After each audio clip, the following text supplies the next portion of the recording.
girls. I'm here with Tula. She probably is going to leave. Yep. She just wanted to say hi, but I'm going to read you another story today. This is called Harry by the Sea. And I thought this would be a really fun story because we're getting closer to summer, and the ocean is another name for the sea. And Harry is a dirty dog. Harry by the Sea. Harry was a white dog with black spots who liked everything about the seashore except the hot sun. One day when the sun was hotter than ever, Harry looked for a shady place to sit. But when he tried to get under the family's beach umbrella, it was too crowded, and the family made him leave. When he crawled into the children's sandcastle,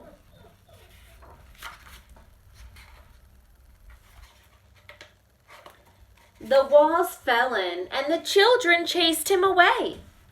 When he walked in the shade that a lady made, she became angry and made him stop following her. Tula wants to come in. Come on in. Oops, sorry. Come here. Oh, are you okay? Oh, she got so excited. Okay. Get lost, she said. She was very annoyed. The sun was very hot, and Harry had walked a long way from the main beach. He was tired, so he sat down at the water's edge. All of a sudden, a big wave came from behind and crashed right on top of him. When the wave rolled back, Harry was left floating in the water. He was completely covered with seaweed. He didn't look like a dog anymore. He looked like something from the bottom of the sea. Suddenly, a lady saw him floating toward her. "Help, help," she screeched. "It's a sea monster." The lifeguard heard her and blew his whistle. "Everybody out," he shouted. "Everybody out." Everyone ran out of the water, and so did Harry. He was still covered with cold, wet seaweed. It made him feel cool and comfortable, and now he didn't mind the sun at all. He felt so good, he started running back to his family. On his way, come here, some people saw him. "It's a sea serpent," one of them screamed. "It's a giant sandworm," screeched another. Harry had water in his ears and could hardly hear them. He kept on running toward the main beach. He's coming into quite some problems today, don't you think? When he got there, Harry stopped and stared. Instead of just his family's umbrella, now there were hundreds of them. They were all striped, just like his family's. Harry couldn't tell one umbrella from the other.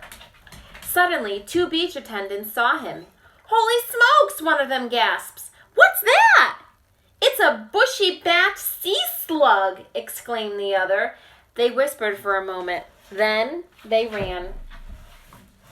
It's a lot of problems. He does look silly, though. See the big green glob? Harry went from umbrella to umbrella, but he couldn't find his family. Everyone wore sun hats and sunglasses, and everyone used suntan oil, just like his family. Harry looked and sniffed very hard, but it was no use. He couldn't tell one family from another.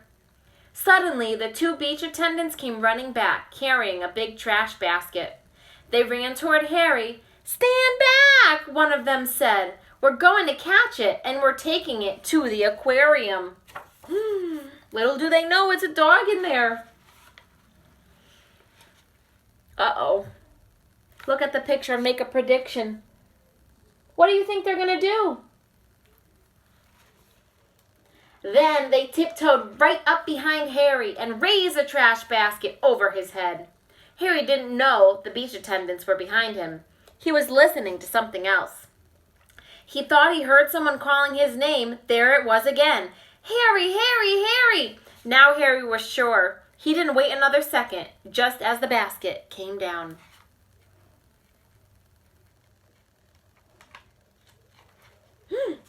He ran!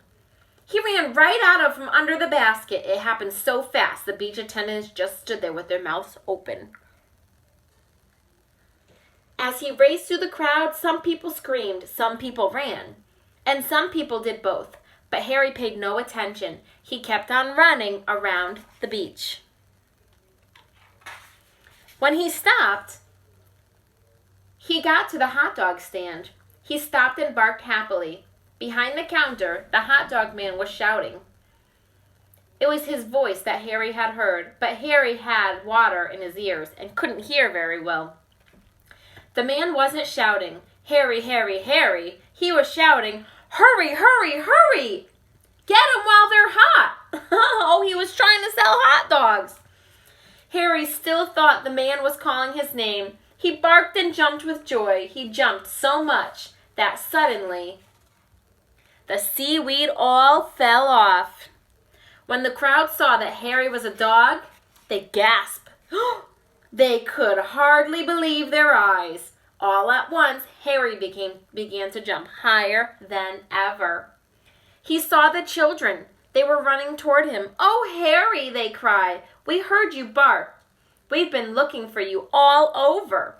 Harry was so happy. He did a little dance. The hot dog man was very grateful. Oh, that's our vocabulary word, grateful, to Harry for bringing the crowd to his stand. He sold all the hot dogs he had. He gave Harry a free hamburger. The lady who had told Harry to get lost came along and bought him a cold drink. "You're no sea monster," she said. "You're just a lost hot dog." Get it? A hot dog. Like warm. Everyone laughed except the two children. "He's not lost," one of them said. "He's Harry and he's ours." Then they hurried off to join the rest of the family. Do you want to read the last page? Come here. The next day, Harry's family went to the beach. Look at the page. They brought a new umbrella. Harry liked this one very much. It was white with black spots. No matter how crowded the beach became, it was easy to find. But best of all, it was big. And when the sun got very hot, there was room underneath for all of them. Hey, Tula, would you like to go to the sea? What would you do there? Oh, stop kissing. No, no, no. What would you guys do at the beach? Boys and girls, I want you to think about this story, Harry by the Sea, and think, what would you do if you went to the sea and if you saw Harry? Thanks for listening. Come say bye. Come here. Come say bye-byes. Say bye-byes.